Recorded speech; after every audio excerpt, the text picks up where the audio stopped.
Hello. Hello.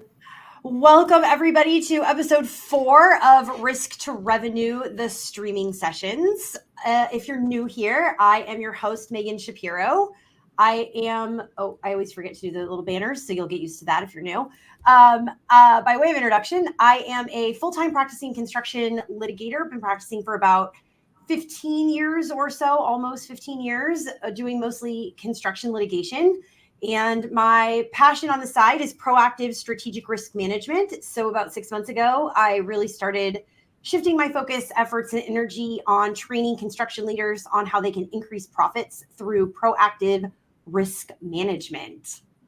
Heather. Yes. Give them your intro. My name is Heather Loehr. I am with Loehr Custom Tile Works. I've been in the business, kind of born into it, but started really when I was about 21. So back in, I guess, 96, maybe something like that. Anyway, it's been a long time, but we've been doing it for a while. I'm a project manager, secretary, kind of a jack of all trades, whatever needs to happen, safety, you name it, insurance, all of the things. All the fun things. Yes. So here's the question people really want to know because it's my favorite story. How do we know each other, Heather? You represent Loehr Custom Tile as our litigation specialist, our attorney extraordinaire, our jack of all trades when it comes to all questions needed to answer that. Ooh. No matter what it is, you seem to have an answer for us. Or definitely all construction related. Yes. I can at least try to find the answer, even if it's not always the answer you guys want to hear, but I at least try. Yes. No, there's always honesty in that. So that's good. And yeah. So leading up to getting ready for this, we both were like, wait, how long have we been working together? And so we both had to check with our respective controllers, and it turns out we are coming up on our 10-year anniversary. I know. It's hard to believe. I feel like it's been forever, a good forever, but it's just, to put a calendar to it is kind of crazy. I know. When Nicole's our controller, she was like, oh, it's been since 2015. I was like, for some reason, when you asked me the question, 2015 popped into my head and I thought that was right, but I wanted to confirm with her. And then I realized, wow, this is 2024. We're coming up on our 10-year anniversary. We better plan something big. I know. Have some sort of a celebration, right? I know. That's monumental. It really is. It really is. You guys are one of my longest relationships. I mean, that's small feat. So it's quite exciting for me. We appreciate you. Trust me. Oh, and I appreciate you guys too. It's I love everybody over there. It's a family-owned business. It is. I'm gonna let you say that when I figure out how to do our little streamers here. There we go. Okay. Oh, wait, hold on. Wait. Let me switch these because it makes more sense to do this one first. Is that what I just had? No, there we go. Yeah, give us the company. There we go. There we go. Go for it. My dad and his ex-partner started the business in 79, basically starting out as just a little one bucket shop installing tile. They started, their first biggest project was Gold River. They connected with RC Powell and did the Powell houses over in Gold River. That was like in 83, 84. So I kind of came in later on that when we were doing Lincoln Hills and working with Del Webb at the time. And I started out there with my dad, probably in 95, 96. And so I handle project manage residential builders. Tract housing is my main priority. I deal with some remodels, some some new construction, custom homes, a little bit of commercial. I'm starting to get more involved in that as we've seen a shift in the housing market and just what home builders are offering in the market today. So in case anybody watching doesn't know, I'm in Sacramento, California. So Loehr is also headquartered in Sacramento. But yes. Heather, what areas do you actually service? Because I know it goes far beyond just Sacramento. It does. We've done work down as far as Fresno and Visalia. We've done some work previous years in Reno, Nevada. But typically we try to stay, within our little bubble, I guess. But we do a lot of work down in Napa, Sonoma, St. Helena. We try to stay kind of out of San Francisco city. But we get close. It gets hard to get down into like your San Jose or South bay areas without it being a long haul for our drivers. Yeah, that makes for a long day for the field guys for sure. Well, yeah, that's 6 hours, sometimes 8 hours behind a window. That's a long time to ask. It's a lot to ask, and then they'll put in an 8-hour day. So right, absolutely. Okay, we're going to pause and welcome some of our viewers. Josh is here. Hi, Josh. Hi, Josh. He's going to have a question, but first let's welcome Matt. Matt, I'm super excited that Matt is here because I ran a little baby mini contest last week asking for feedback on key contractual provisions that cause people particular headaches. And I offered a free 30-minute Ask Me Anything About Your Construction Contract coffee chat to one person who contributed. And Matt was our big winner. So Matt and I are going to have, so we're going to have our chat, I think in 2 weeks. I think I saw it pop through on the calendar. So super excited Matt is here. Oh my gosh, Jesse made it. Hi, Jesse. Jesse is hosting a super exciting retreat in San Diego the first weekend in June called Reciprocal Propulsion. I can talk. And I'm going. So I'm super excited about that. So we're happy Jesse's here. We love San Diego. Josh has a question for you. Josh is a PM, by the way. Well, hi, Josh has a background as a PM. He's not currently a PM. He loves to say he's just a stay-at-home dad. But he has a background in PM. Oh boy, I didn't read the question ahead of time. I just saw Heather Howe, and then I decided to pop it up there. So okay, Heather, let's hear your answer on this one. Do you want me to read the question, or are we good? Sure. Yeah, go for it. Heather, how would you describe Megan on a scale from a shark to a shark as a lawyer? Well, Josh, I wouldn't want Megan on the opposite side of the table from me. So let's just say that she's a little terrifying, but she's definitely gets the job done. Thank you. I'm going to take that as a compliment. It's totally a compliment. Yeah, I know. I want you on my side, not the other side. So I'm very happy to have you. Good. I'm glad to hear that. Thank you. Yes. Okay, let's see. We did your background. We did the company. Oh wait, we didn't do your background yet, did we? Or did you cover that initially? Kind of. Yeah. I mean, I basically, my training is all OJT. It's all on the job training. Mr. Loehr, my dad, was my, biggest teacher. I learned everything I know from him. I had some experience over the years with some different people, different entities of our business. But he kind of just threw me in and said, figure it out. So, but yeah, it's been full force since I would say about 22. I'll be 50 this year. So, 28 years in the making. So just a little bit of experience, just a little bit. Yeah. Just a little. Chalk it up to something. Yeah. Okay. So now we're going to shift away from the casual intros and we're going to talk a little bit about what we're actually here for, which is risk in your construction company. And I'm sure, I think a lot of people are really excited to hear, they always want to peek behind the curtain to see how other companies are sort of handling it. So I think this is going to be really an insightful conversation for people. So let's start with the key challenges that your company is facing in the current construction industry, particularly in light of 2024 and what our economy is doing this year. Yeah. Bless the economy. It's always the same. We're always battling the changes for me in the housing market and how people are shopping. Right now, people are currently still, I think, in a state of shock that we're no longer at a 3% interest rate. So that's changed a lot for us. And then with every time there's a downturn, we lose guys, we lose laborers, we lose them to other trades. Because they're young when they come in, they're 18, 19 when they start, and they realize, one, it's heavy lifting and they don't want to do it. And I can make more money over here doing this, and it's not the up and down yo-yo. And then, in the housing industry, we're facing the huge issue from our builders specifying tile as their standard and going to LVP instead of that. So, and then we see that again in commercial as well. So just trying to navigate how the industry changes, and it changes consistently.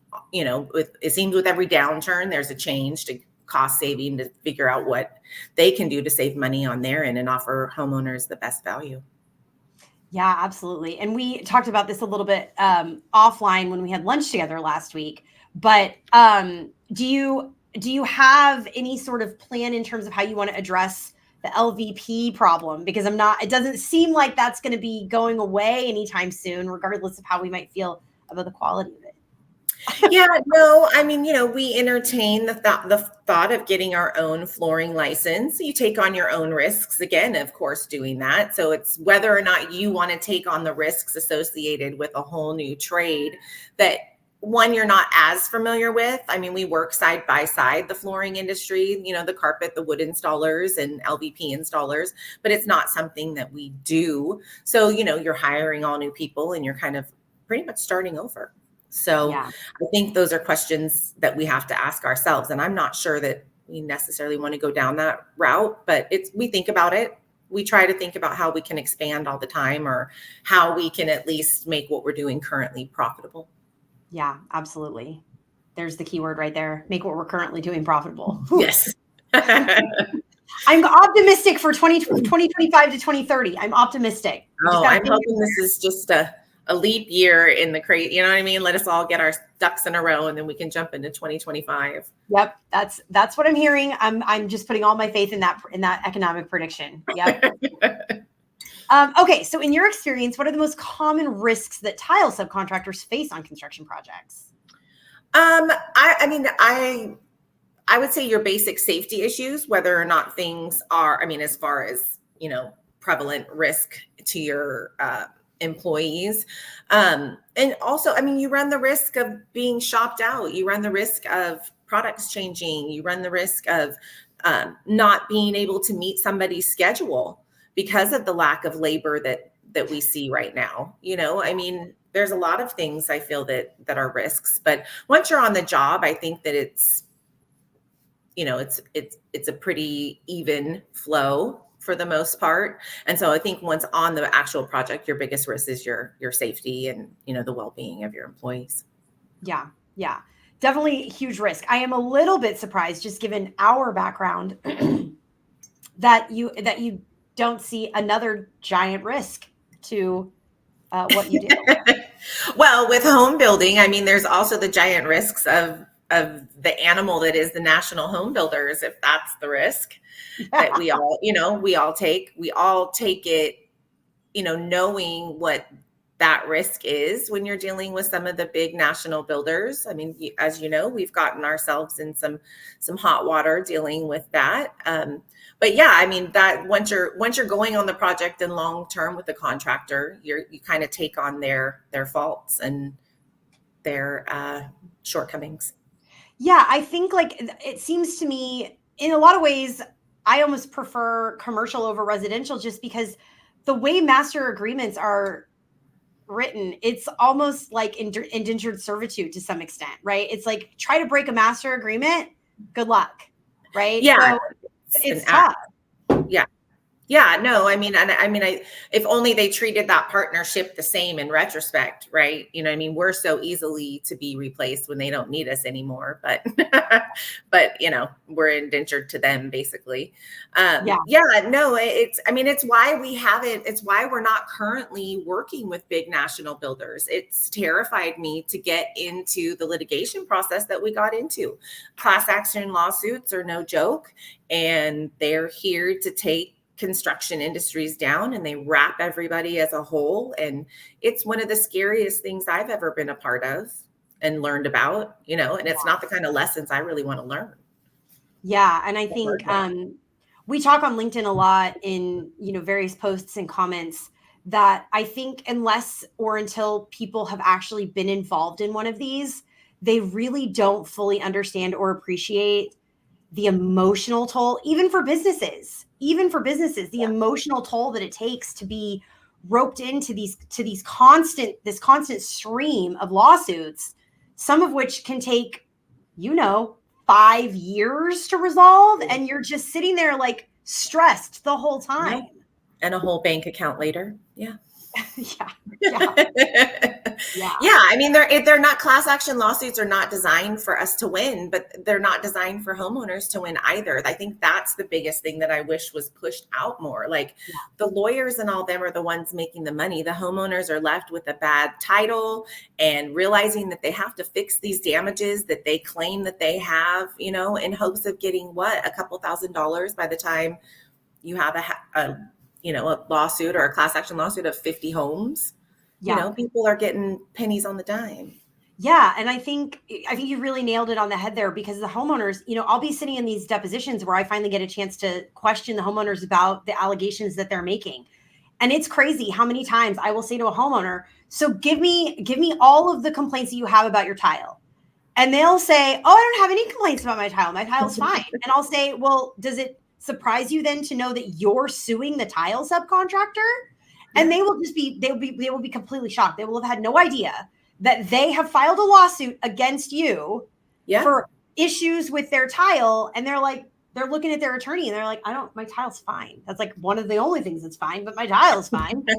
So yeah, you're right. It's the system is not set up to benefit any of the people that it actually should. It's a broken system, to be sure. Yeah, no, I mean, and we've always come from the standpoint of customer service. So give me an opportunity to fix what's wrong. If there's really an issue, let me fix it.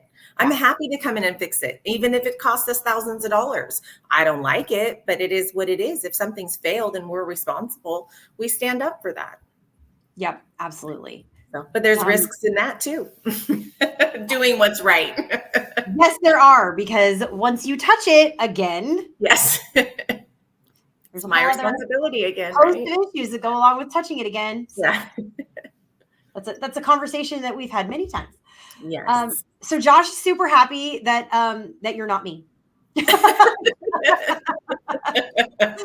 is happy to have somebody else, not me, that relates to him. And Matt, does it show the whole thing? It does. Okay. Matt has seen issues with disagreements on layout to expectations that stone should have been sealed on all sides prior to installation. That's really interesting. Do you deal with that with tile, Heather? You and I have never talked about this.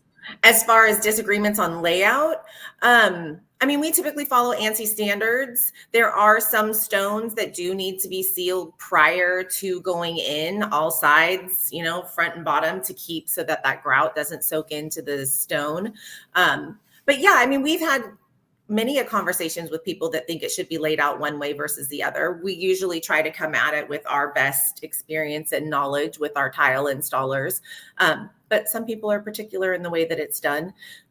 So, but yeah, all stone should be sealed no matter what, even if it's before or after. But there are some that are even porous, like even some of the like Saltillo pavers and things like that. Those all have to be sealed prior to installation too. So that's really interesting. Porous. Yeah, I actually didn't know that there were types of tile that needed to be sealed ahead of time. Although now that you say it that way, it makes sense, right? Because just like concrete, it's pervious. It's designed to have water flow through it if it's exposed to water. So that does make sense. So that's really interesting. Well, yeah, they even make some of the cement tiles, like the 8x8 cement tiles, and those all have to be sealed before we install them too. Yeah. Okay, let's see. Okay. Can you share an example of a project where proactive risk management made a significant difference in the outcome? Yes, as we've kind of touched on, I would say that our work with the National Home Builder was, we had a risk management strategy with you in order to meet with our the opposing team, should I say, many mediations and many phone calls, many emails. But had that went any other way, Sherman Loehr would have been out of business. So I mean, your risk management strategy for us is what got us to the other side of it. Thank goodness. No, it was definitely our strategy. I mean, that was probably in the life of our relationship the most catastrophic potential loss that we faced, I think. Would you agree with that? Yeah. Oh, in our business period. Yeah. Yeah. That one was a rough one. And I've talked before. I did an episode, I think it was episode 2 of Risk to Revenue. I had Rocio Luna on, and she is a broker for construction insurance policies. So she's amazing. And so I've talked before in general terms about how dangerous from a risk management standpoint construction insurance policies can be, particularly when the insured, the contractor, doesn't necessarily understand that the policies are not designed to cover allegations that your work failed. They're designed to cover allegations that your work failed and caused damage to other work that wasn't your own. Yes. And in cases where either you have an inexperienced or less sophisticated attorney on the plaintiff side, on the homeowner side, and they're not making the allegations in a way that is specifically designed to trigger that particular part of coverage, or you have, in the case of some national home builders, a desire to intentionally leverage that to try to put subcontractors out of business when the subcontractor has decided to not do work with them anymore. Okay. And that's a real challenge. And it requires a lot of creative problem solving and risk management strategizing. And it was, it's a process, but if you take the time, well, you don't really have a choice if you're actually already in the law. You don't have a choice, right? The time is what the time is. Yeah, if you make the time. But if you make the decision to commit to working with your attorney or your insurance appointed attorney or whoever it is that is representing you on that, to really try to figure out a path forward, there are paths forward, but it's expensive and it's time consuming and it's far from certain. But it definitely can pay off, because that one was what we finally settled that, what, about 3 years ago now, 2 or 3 years ago? Yes. Yeah. Just before 2020, yeah. Yeah. So yeah, that was pre-COVID, wasn't it? Mm-hmm. It was. Yeah. Yeah. So obviously the company survived. So we made it through, which was obviously that was the D-Day scenario, is that like this is going to be the case that puts us out of business. And so fortunately we were able to avoid that, which is wonderful, of course. Yeah, no. Thank God we accomplished the goal. Exactly. And I can't say enough to having you there. I mean, you made everything very easy, very seamless. I wasn't as terrified. Mr. Loehr kind of kept myself away from it for a while. So, and then once I actually sat down, I was like, this is a lot more terrifying than what you've been letting on, which, he's good at minimizing his own problems. So to have you go there was amazing. We couldn't have done it without you. And I say that wholeheartedly. Well, I certainly appreciate that. But honestly, I mean, it's a huge credit to the trust that your dad had with me and the strength of the relationship that we were able to build, because it took a lot of trust on his part to have such a potentially catastrophic loss, and to know that like I'm the only one standing in between him and that loss, right? And I didn't take that lightly. I didn't take that lightly at all. Your dad and I had many conversations about him losing sleep at night, and I didn't share this at the time because it wouldn't really do much to instill confidence in him. But I lost a lot of sleep about that one too. I did. Yeah. I mean, I knew how high the stakes were, and so so it was definitely the wasn't the best outcome, but it was an outcome that allowed the company to survive, and that was a credit to you guys and what you were willing to do to make that happen. So it was the best outcome we could have gotten, I think. Yeah, no, it's not always perfect, but hey, we're on the other side of it. Yeah. Okay. Josh says, you mentioned the stress of not knowing if you'll even have a company by the end of the day. Every day yes, that's exactly right. That's what we're living in that, because that case lasted right up to 5 years. I think we were coming up on the 5-year statute, this 5-year statutory deadline to take the case to trial. So in California, for those of you who don't know, in California, you have 5 years from the date that a lawsuit is filed to take it to trial, or else it'll be automatically dismissed. And so we were coming right up on that. That case lasted almost every bit of 5 years. So it was stressful. It was a long haul. Yeah. Okay, let's see. I wish these would like show me when I've used them or not. Sorry. Okay, here we go. As a project manager, how do you identify potential risks before they become issues? Typically, I mean, it's kind of hard. You try to work with builders that builders that are vetted, that pay their bills, that don't have the issues that some have. I think we've gotten a lot smarter in trying to do our research on the front end as to who we will bid to and won't bid to. So you kind of get in your role of those that you're comfortable with. In the construction industry, especially in Sacramento, it is such a small pool of people that you tend to follow the person because they pop up at another business or, another construction company. So that helps to navigate some of those risks, is to know how that kind of company is. But I think it's been more so as of late, just really vetting the builders that we want to work with, the contractors that we want to work with, and knowing them and their work and history. Yeah. And I think I'm curious if you would agree with this. I feel like I've noticed in our area, at least over the last, I'm going to say 5 to 7 years, that that's become even more important, because it feels to me like the integrity on. So let me back up.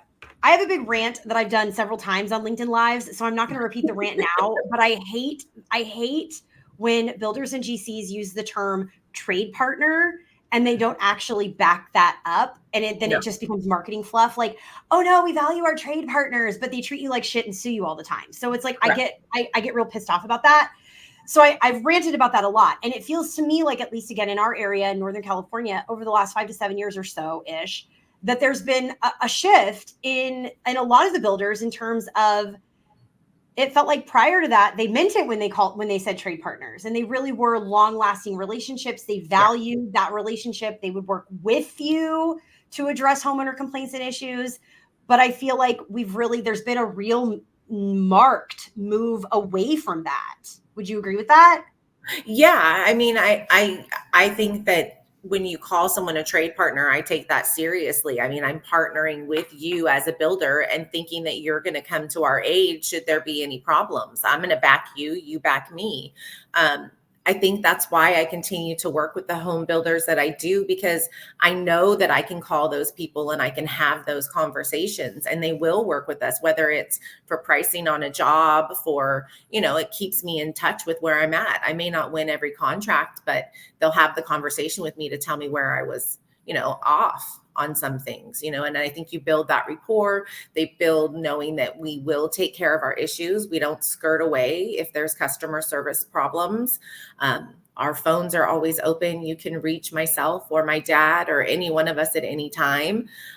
So I think that's helped us in building those partnerships with the builders. But it has become few and far between because, like you say, they use it as a marketing ploy.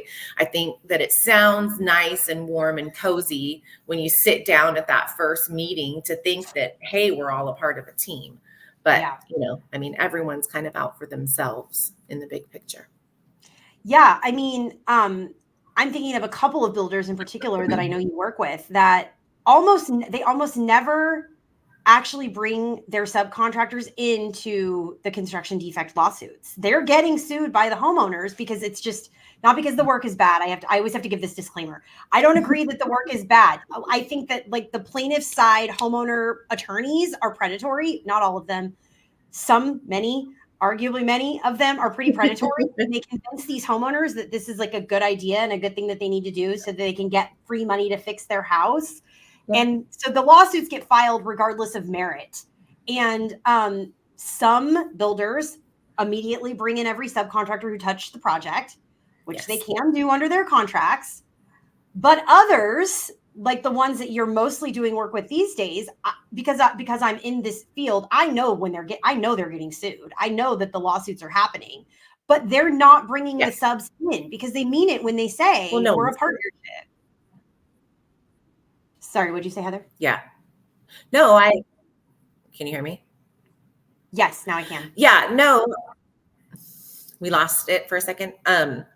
Yeah, no, I mean, which I'm proud to work for those builders. If it's a real problem with the builders, then I'm happy to step up and take care of the issue. And I think that the builders that we have chosen to work with, they know that about their trade partners because they respect them as a true partner.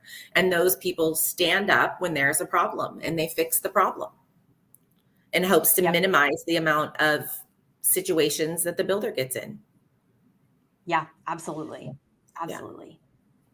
Okay. What strategies do you use to manage and mitigate risks on your projects and within the business as a whole? We've already talked a little bit about projects, so if you want to focus this one on more of the business. Yeah, I mean, I think it's a matter of having a good team. having the proper insurance in place, you know what I mean? It's as boring as insurance can be. It's important in our line of work to make sure that our employees are covered, that the workman comp is in place. And just kind of knowing, I feel like just on the daily basis of what your risks are. I mean, I feel like every day being in business for yourself is a risk. Being in construction itself is a risk. I tell my children wholeheartedly, stay away.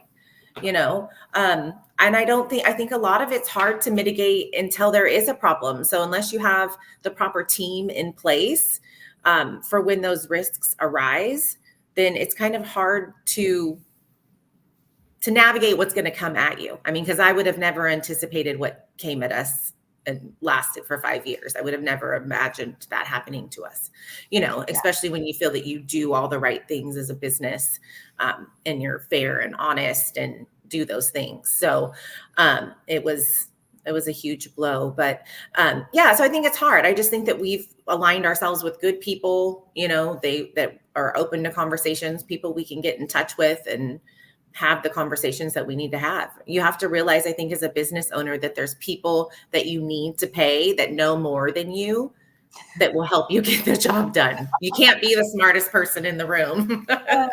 Yeah, absolutely. Just like I'm not going to install my own tile. There's professionals for a reason. Yeah, exactly. Yes. Okay. How important do you think it is for construction leaders to, you basically just answered this one. How important do you think it is for construction leaders to invest in learning about risk management? Well, I think you got to learn the risk before you can even start the business.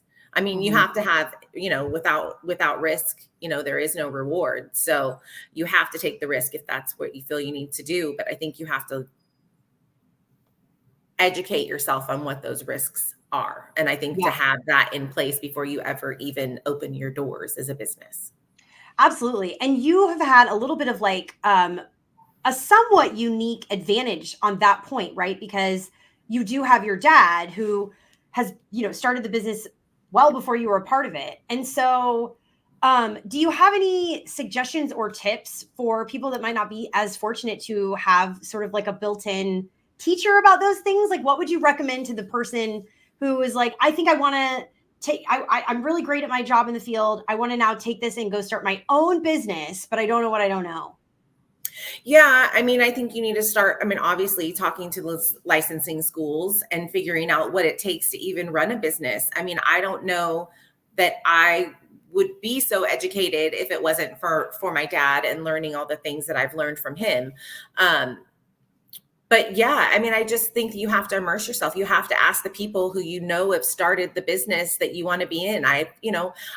We have friendships in the business with other tile contractors that we can call and ask questions if we don't understand it or we don't get it or we're experiencing a problem that maybe they've had. So I think the best thing is to create relationships within your own industry.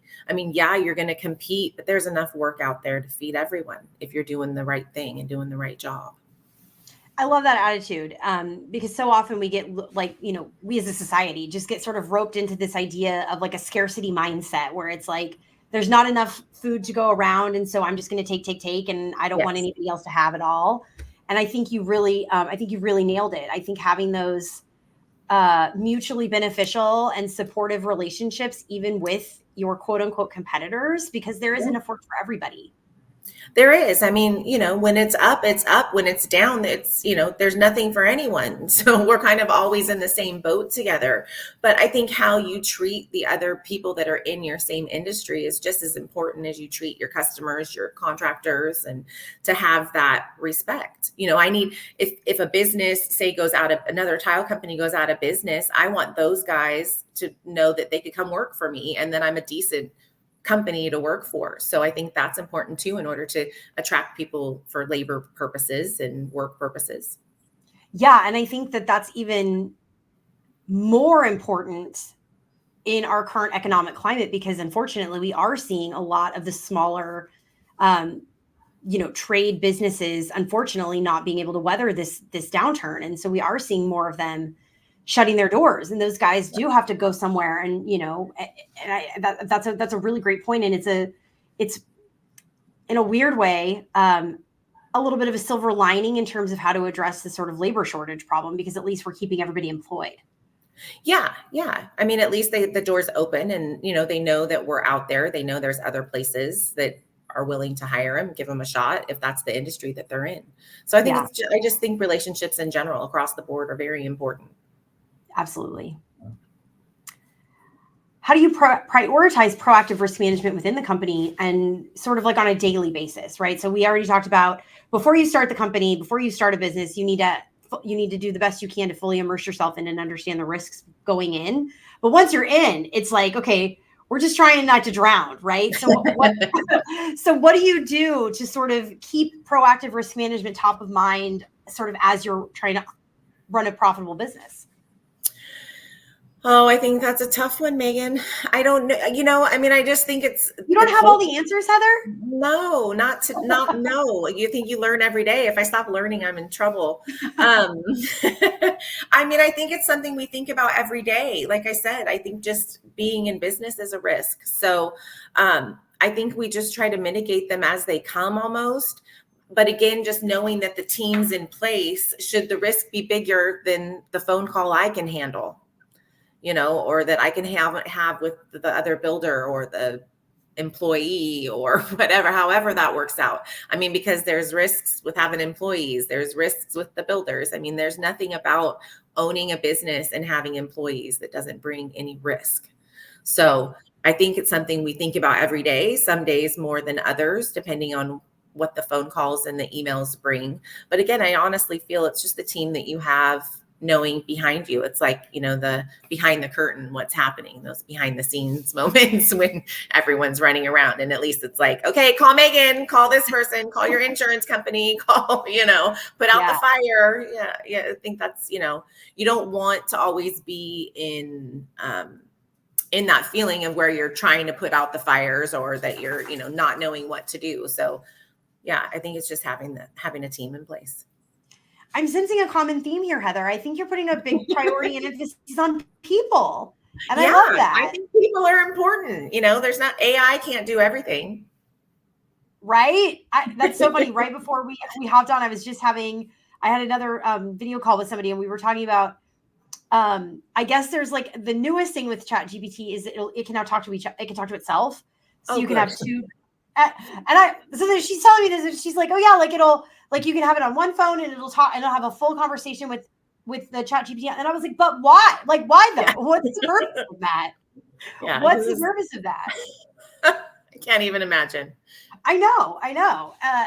Just a quick aside. For those of you who don't know, I also teach construction law and contracts for the UC Davis Continuing and Professional Education School in their construction management program. And I have a co-teacher, Julie Riles, and we were chatting about the most recent assignment that the students, well, not most recent now, but a recent assignment that the students have where they had to identify the types of indemnity clauses. And just out of pure curiosity about how developed AI is actually getting with this, because it's my worst nightmare when I hear people saying like, oh, I ran my contract through ChatGPT, and so now it's fine. And I'm like, no. Perfect. So we gave the contract language to ChatGPT and said, what kind of indemnity language is this? Because that was the homework assignment. So we already know the answers, but like, what kind of indemnity? We asked it 3 separate times. She did it, I did it, and then we used a different AI program, and we got 3 different answers. Oh, that's comforting. Terrifying? Yeah. No, I don't need. No. Right? This is what I'm saying. Like, I feel like I'm pounding my hands on, like, don't rely on ChatGPT for your contract review. Don't rely on ChatGPT for your contract review. No, I will call you. I promise. Oh, my goodness. It's so bad. Okay. Can you share a success story where effective risk management led to increased profits or prevented significant losses? Again, the biggest success story is the one with our national builder. It stopped the losses. I don't know that I have an example of where risk management has led to increased profits. I think the profits happen because you have the risk management in place. Yep. So I think kind of one begets the other.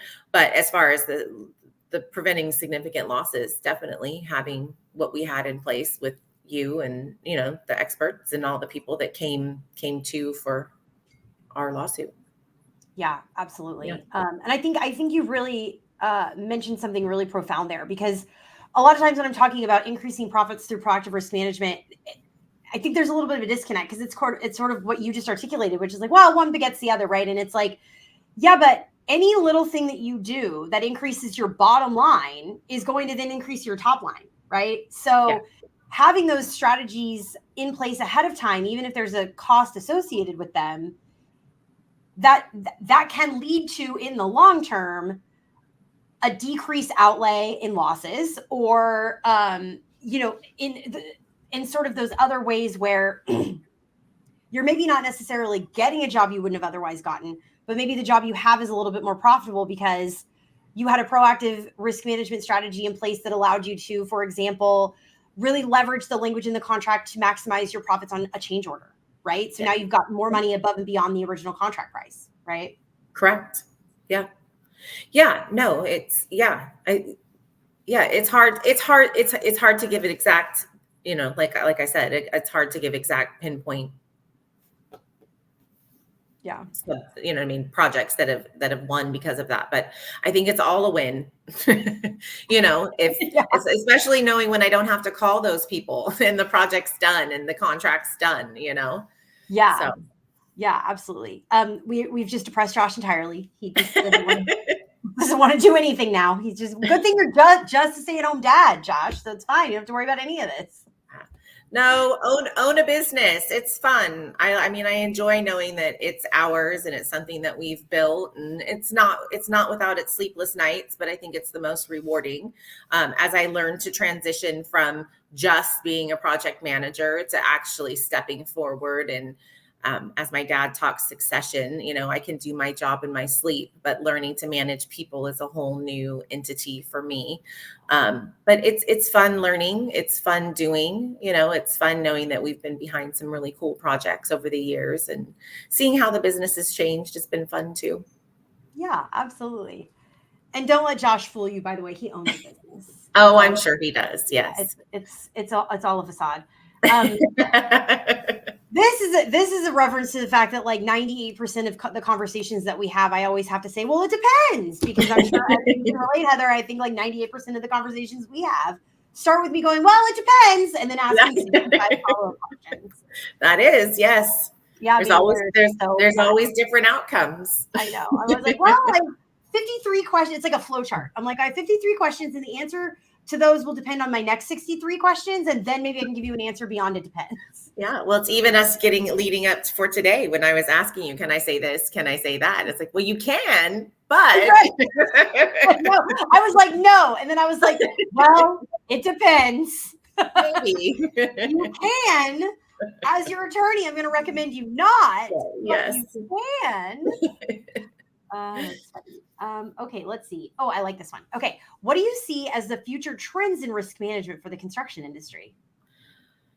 I don't know that I know anything about future trends in risk management. I don't know that I see it getting any easier to manage the risks, especially in California. I mean, owning a home is already getting hard enough to get, homeowners insurance, let alone for them to start giving out the insurance unless you're perfect on all of your injury claims and your vehicles and all of those things. I feel it's only going to get harder to manage the risks that are coming towards construction. Yeah. I don't think people value construction as much as they should. Oh, so yes. I mean, we were allowed to work during COVID. That should say something, but yeah, I don't know that it's going to get any easier for risk management. And then again, same theme is just having the right people in place that know what's coming in place. I mean, I do the little webinars. I educate myself where I can and see what's going on, to try to stay ahead of things. But there's a lot out there to try to avoid. So I don't think we've ever actually had this conversation before. I think I know the answer, but we've never talked about this. But this came up in a similar question in another live stream that I participated in a while back. The idea of sort of captives from an insurance standpoint, Yeah. as a mechanism to, because as you articulated, and I have said before as well, it's becoming increasingly impossible to get insurance of any kind in this state, Yeah. whether it's personal lines or business lines, commercial lines. It's becoming increasingly impossible to just have insurance at all. Yes. And so I've been hearing a lot more sort of almost whispers, right? I don't know that anybody's really ready to like wave the flag that captives are the answer, but I've been hearing a lot more people sort of questioning whether a shift towards captives might be a way to manage the risk as it pertains to the lack of commercially available insurance. You guys don't currently use captives for any? We don't use captives. We've seen as far as in residential home building, we've seen a lot of success for us with the OSIPs, with the wraps, when they do the wrap insurance. That seems to protect us more than anything has in the, previously. But that's the biggest thing I see. I don't see people doing the captives. Yeah. I feel like I need to dig in more on captives. I'm like so curious. I'm captive curious. Yeah, no, it'd be interesting to see if they change the way that they approach the insurance for construction, because it's kind of backwards.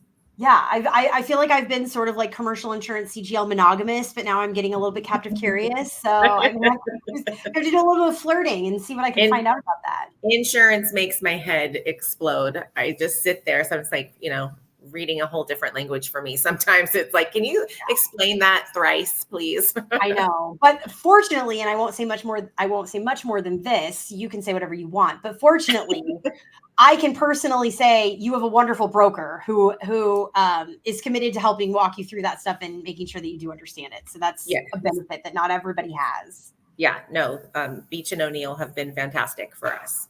Yeah. We love them. Yeah, great team over there. Yeah. And I always love a broker who views me as an ally as opposed to an enemy, because I have been viewed as an enemy even by our mutual clients' brokers. And that just makes it hard. Yeah, it's perplexing. That's weird. Yeah. It is. It's weird. I'm like, we are on the same side. We both are trying to get the best outcome for our mutual client. Why wouldn't we work together on this? Yeah. And Beach and O'Neill, since you said it, Beach and O'Neill, I mean, they at every turn, like we partner constantly. And it's like, okay, let's strategize this out. Let's game plan this out. What do we need to do? How can we tackle this? What role can we play, Megan? What role do we need you to play? Like it's a really collaborative effort. So I can't say enough about the importance and the impact of having a stellar grade A construction specific broker. It makes all the difference. Yes. No, I mean, and even having, you as a construction specific attorney. I think we didn't have that in the past. It was, we had this attorney and he just kind of worked his way through it. But having you that's, focused on that has been a game changer for us. Yeah. Thank you. Thank you for that. And I've said that in the past, when I'm talking generally sort of like, okay, when you're looking for an attorney, it really does make a difference if they actually truly do have construction specific experience. Yeah. It's not just like your general practitioner or even necessarily your general business attorney, even though, as you know, Heather, our firm is a business firm. We represent businesses of all kinds. And there, of course, is some commonality and some overlap, but there is nuance to the construction industry specifically. And if you don't know it and understand it, then you run the risk. I'll say that you run the risk of not being able to get the best possible result for your construction company client, because you just, again, don't know what you don't know. Yeah, no, I think it's huge. And plus, the players, you know what I mean? Yes. You can advise your clients, get away from them quickly, run, don't walk. Cancel that master agreement as soon as you can. Yes, exactly. So let me review that master agreement, please. Okay. What advice would you give to other subcontractors who are considering investing in proactive risk management? I think it goes back to vetting the people that you're hiring. There's a lot of people that are out there not to do good by you.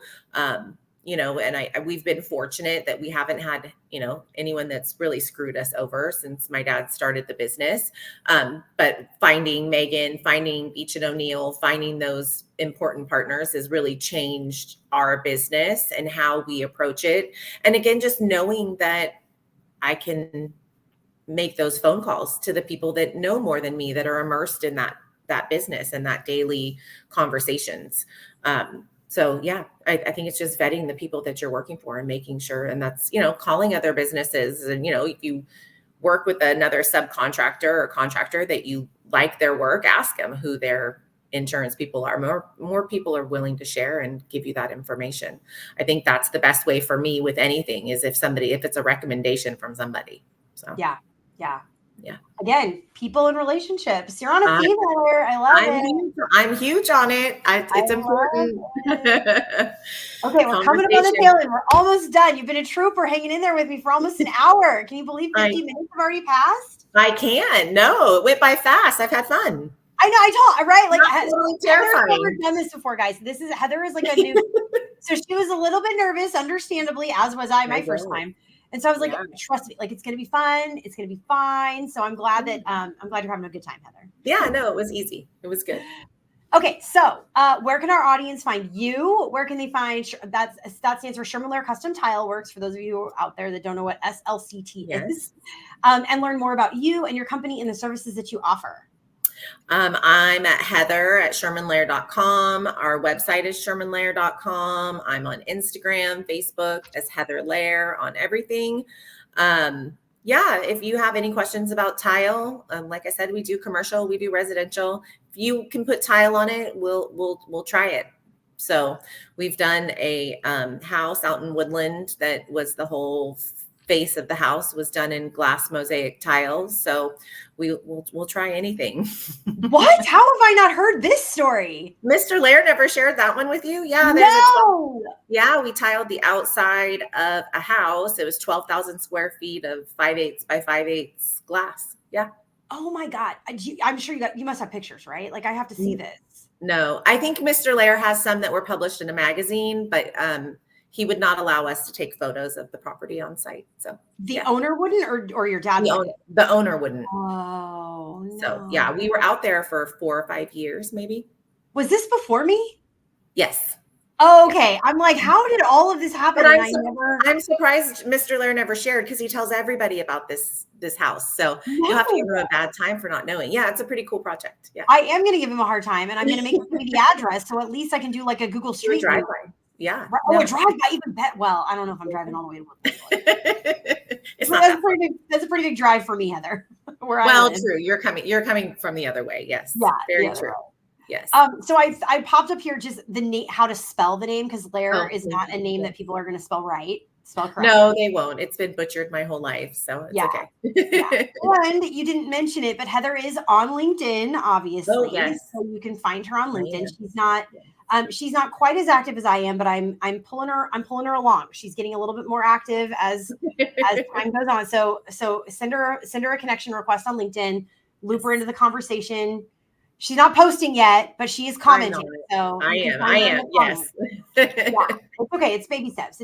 All of us do have the same thing. Yes. Okay. How can people connect with you or your company if they have further questions? I think you gave here. I'm going to just pop up your email address, Heather. There's no hyphen in the email address, is there? No, ma'am. I should know that. Okay. I'm like, it just auto populates. I'm like, yeah, exactly. Yes. That's all. Is that it? Did I get it right? You did. Good job. Okay. Good.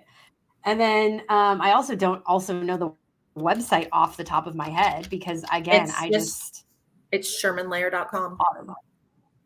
Okay. Makes it easy. It just auto populates for me, because honestly, I haven't been to your website probably in years, to just be totally honest. Because it's under construction at the moment. We're working with someone to get some new photos and jazz it up a bit. It was a little outdated, so it needed some work. So I love that. But there should be a placeholder there anyway that gives some general information. Do you have a projected date for unveiling the new website? I don't. I need to circle back with our marketing gal this week. We had some final, like about us and, the detail stuff to get through. So, yeah. Okay. Well, thank you so much for your time. This was a blast. I always have fun talking with you, but I appreciate that you were willing to do it live on camera. It was, like I said, it was really fun. I didn't know what to expect, but it was good. I enjoyed it. Good. So since now, you've had your inaugural run, you're not a newbie anymore. No. Now maybe you'll join me at my next live stream. Well, no, not my next one, because my next one's on Wednesday. For anybody watching, I have another live stream. I'm guesting on Build Exact's. We're doing a webinar with Build Exact it's Wednesday. I should have been ready for this. It's Wednesday at 9, I think. I think I sent invites, but anyways, that's Wednesday. But then after that, we have our Josh and Goose and I have our neighborhood coffee shop where we welcome everybody to come join us on camera, and we just chat about various topics that have come up on LinkedIn that are topics of conversation common to the industry at the time. And so we would love to have you join us for that now that you're super comfortable on camera. I would love it. Yes, I will get it on my calendar for sure. I will make sure and send you an invite. Yes, please do. Awesome. Well, thank you so much, Heather. I'm going to hit end, but you don't need to leave yet. It'll just end the live part of it. All right. So we can brief. Okay. Thanks, everybody. See you next time. Thanks.